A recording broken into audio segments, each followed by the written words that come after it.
welcome back to another TV show review for the channel. Before we get into it, I do want to warn you that all of our TV show reviews pretty much are spoiler filled. So if you have not seen what we are reviewing today, which is Lost in Space, go watch it and then come back.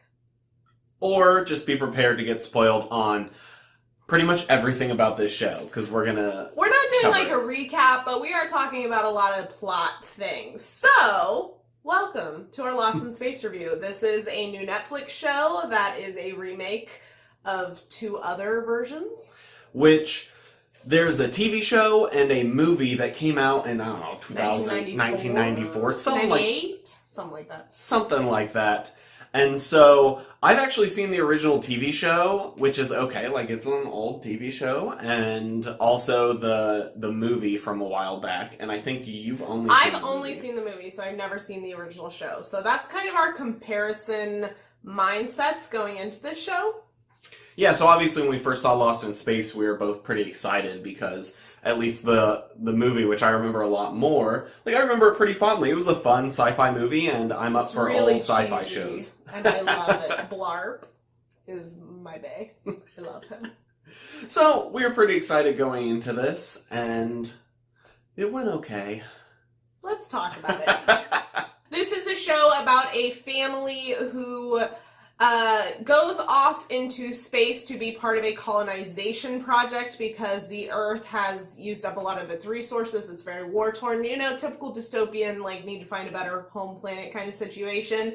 And they somehow get lost in space. I don't think the trailers really give you that much backstory on it, but that's all we know going into it. And, of course, we have the family and the Will Robinson and the what is originally a robot, but from the trailers I thought was going to be an alien, and then turned out to be a robot. But we'll talk about that.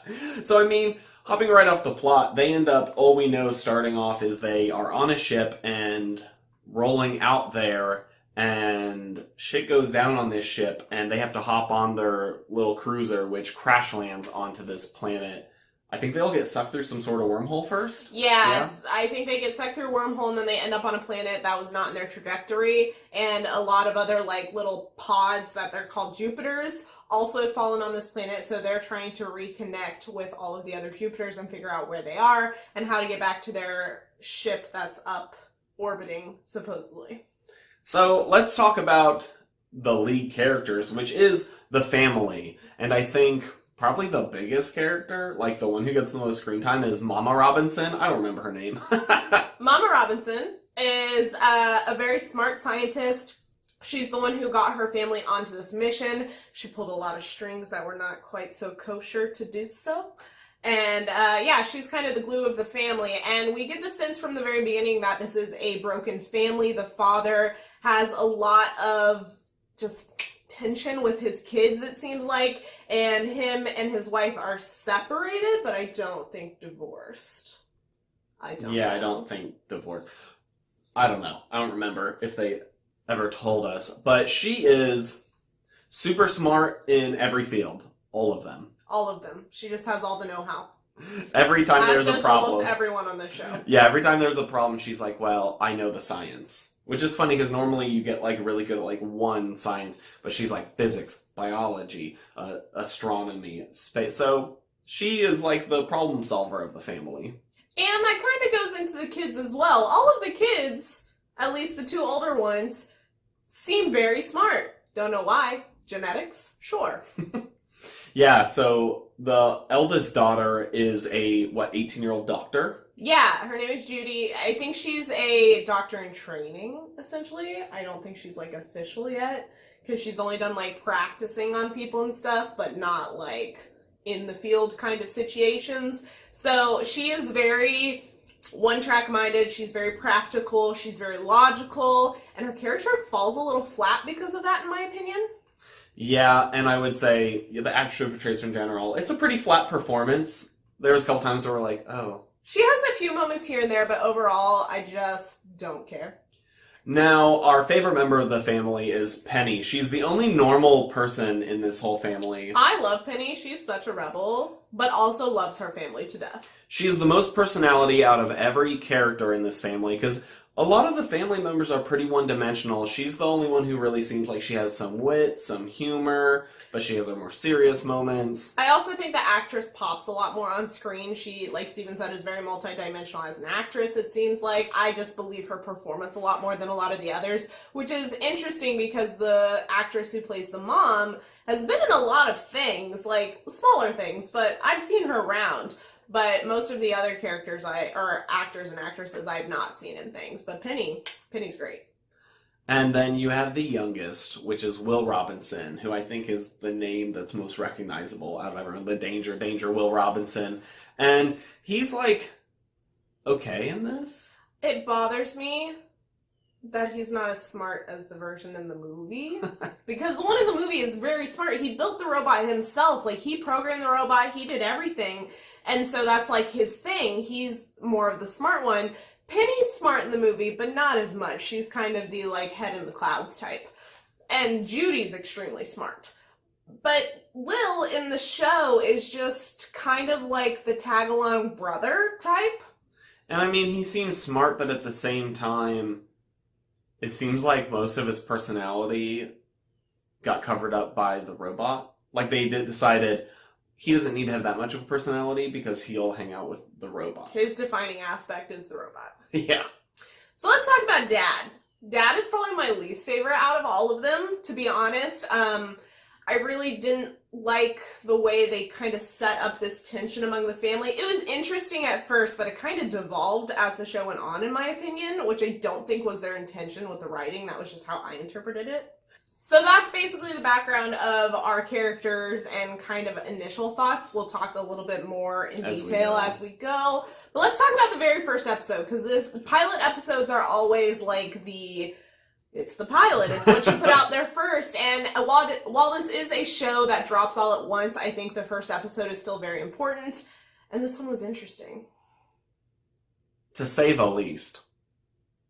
It was not great. It was very muddled.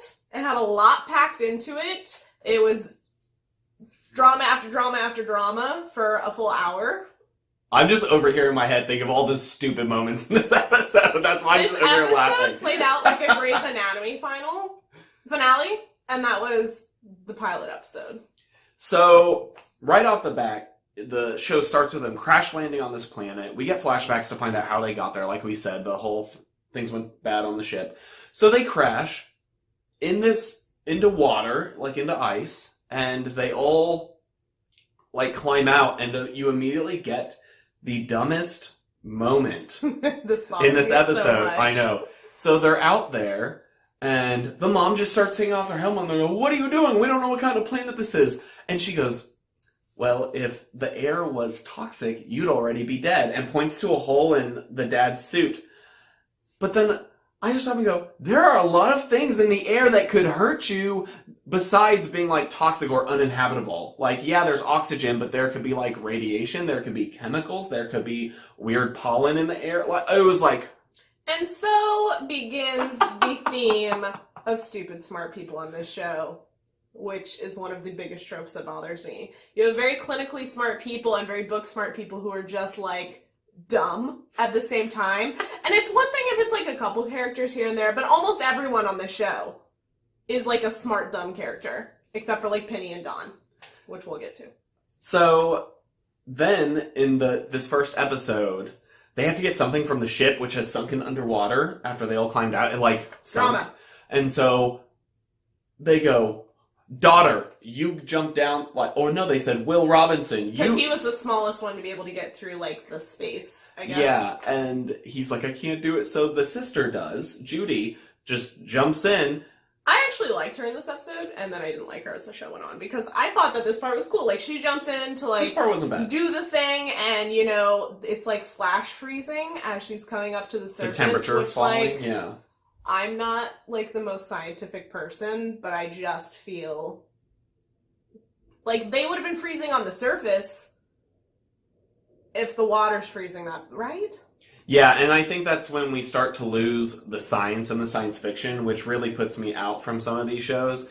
Is so she gets frozen in the ice. It's cold enough to flash freeze. The rest of them are okay with just simple parkas, but like if it's and they have their helmets off, like they're not in a contained environment in their suits anymore. Like they're just chill hanging if it's out on the cold surface. enough to flash freeze water, assuming that that's straight up H2O, that oh, that's true.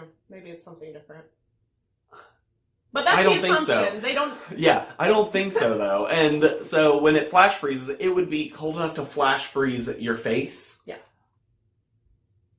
And they're just all like, their faces are out there. They put on their jackets, so they're fine.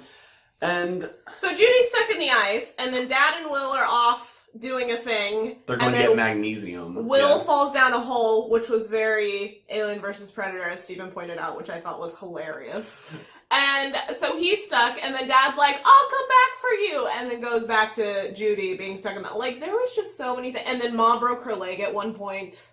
And then, and Penny had to do emergency cut open surgery her leg on her to, like, relieve the pressure and the blood buildup. Which, she is walking like, less than 10 minutes of episode later. She did, four cuts, vertical slices deep into her muscle, and she's, like, just barely limping later on. Also, if you're gonna have that drama, show me. Which they didn't do. And then you get to kind of, I think, the most interesting part of the episode, where Will actually meets the robot, which was evil at first. It, tried to claw at him. So, from the trailers, I thought he was going to be an alien, which he, kind of is. He's, an alien robot race. We don't know a whole lot about him. I'm sure we'll find out more later. Maybe. But he's more robotic than... He's synthetic, at least. That's confirmed at some point. And then he somehow bonds with Will, weirdly. Because Will saves his life. He's chopped in half, and he's dying, and so Will pushes the two halves of his body together, and they Not refuse. really. He's at the top. He drops the little pot. I mean... Yeah. So they bond, and they're now connected, and Danger Will Robinson. Yeah. Not as cool as if he had built it, in my opinion. However, the design of this robot is very cool, and I like him a lot. It's very reminiscent of the movie with the spider dude. Which I appreciate that they also do physical effects a lot for this robot. True. So they tend to have an actual suit moving around most of the time. So like Steven said, we thought the robot was evil at first, then he's not, and you're like, okay, who's going to be the antagonist of the show? And it is Dr. Smith. If you're familiar with the movie, I'm not sure about the TV show. Is Dr. Smith a thing in the TV show? I think so. I think so, yeah. But I only know the movie. So I really like Dr. Smith from the movie, played by Gary Oldman. He's great. And this Dr. Smith is gender bent, which I was actually very interested in at first because I thought that would be a fun twist on it.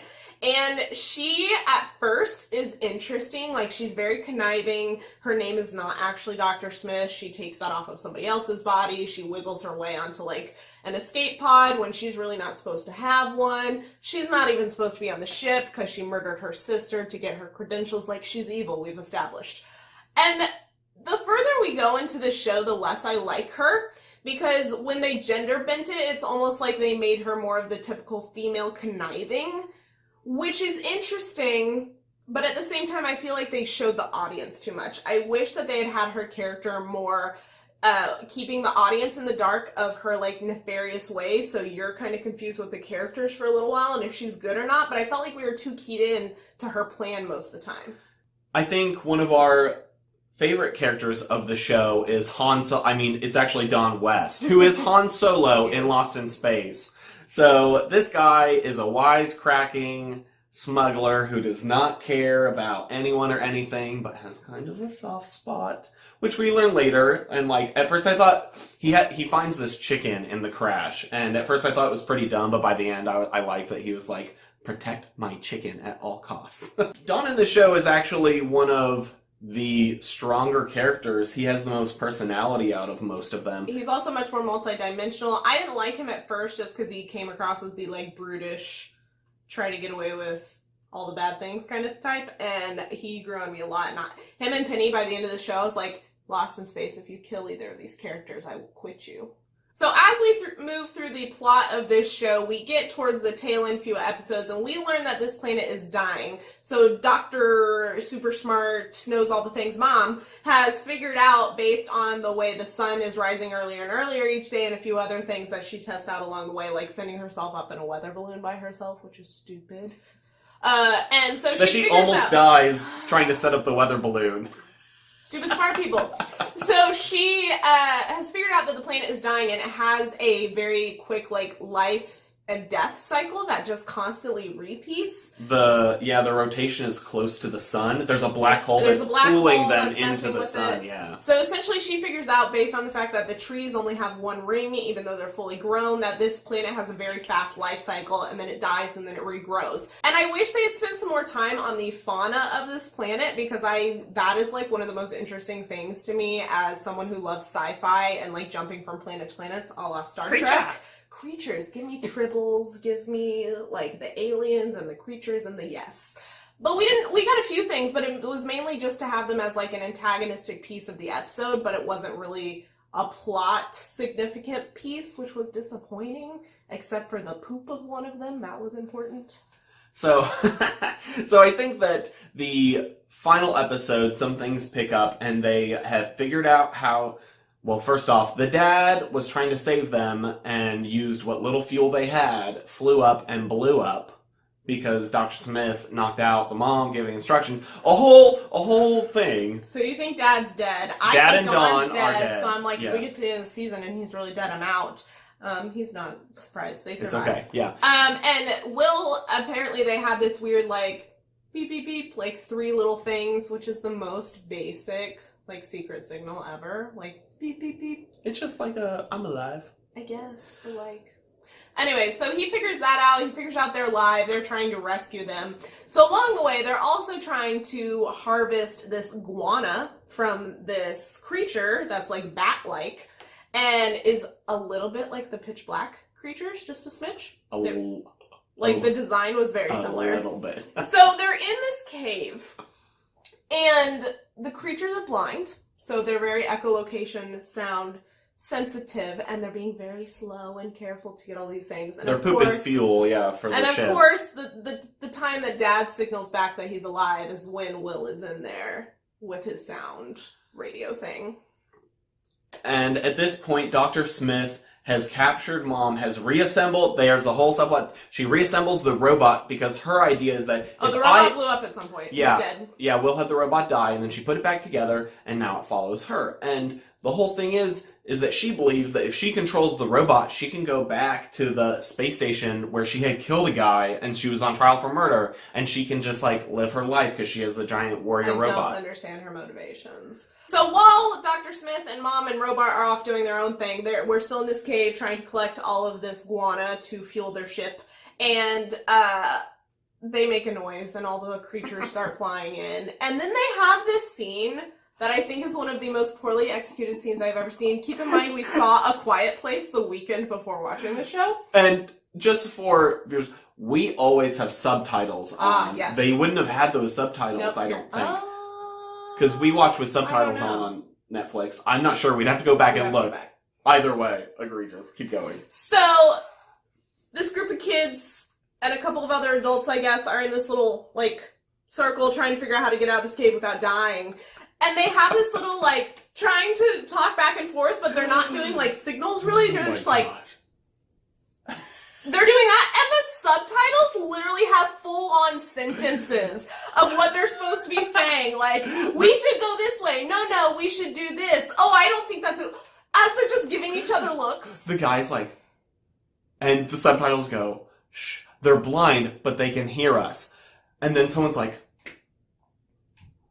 it's like, we should walk out this way, follow me. And the person's like, and it's like, no, I don't think we should do that. We should wait. It's crazy. It was the most egregious thing I've ever seen. I'm like, you could have easily just, like, not had, and like we said, we don't know if that's a subtitle thing or if those would have been on without the subtitles, but, like, audiences are smart. They can figure out what people are trying to say with nonverbal communication. Quit that. What? Or have a moment that shows their training and actually hire someone to come in for 5 minutes and say, this is how you say this, and this is how you say this in actual sign language, and have them just sign to each other. That would have been an interesting moment. They would have probably had to put in something explaining why they all know sign language, but they don't explain It's why part they of know their training.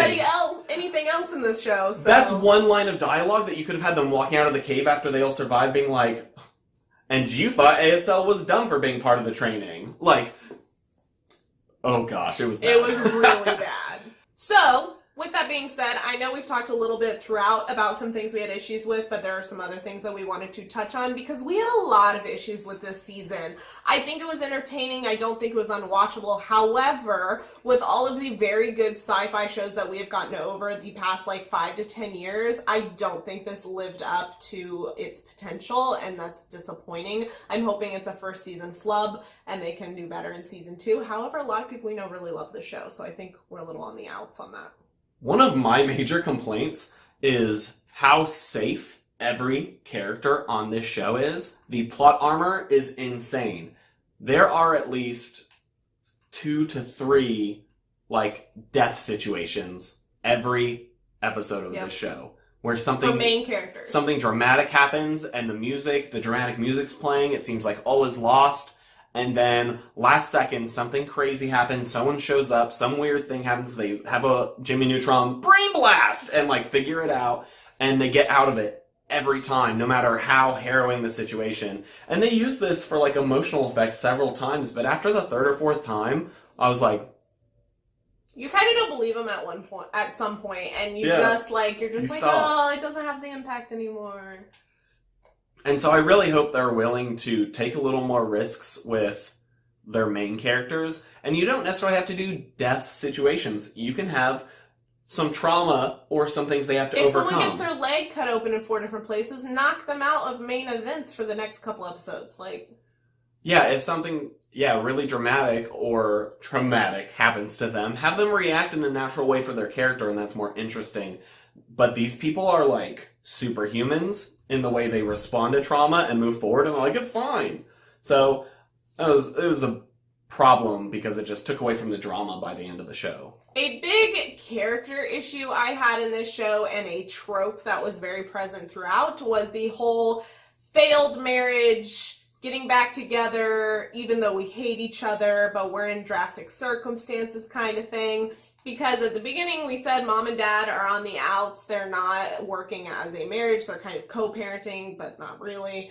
And so that's the situation they're in, and then they get into a life or death situation, all of a sudden they're kissing and making up, and then they're a couple after that. But before that, they're just constantly harping on each other and being nags to each other, and it didn't add anything to the plot for me. It actually took away from it, and it was really disappointing that they took that very easy, typical writing.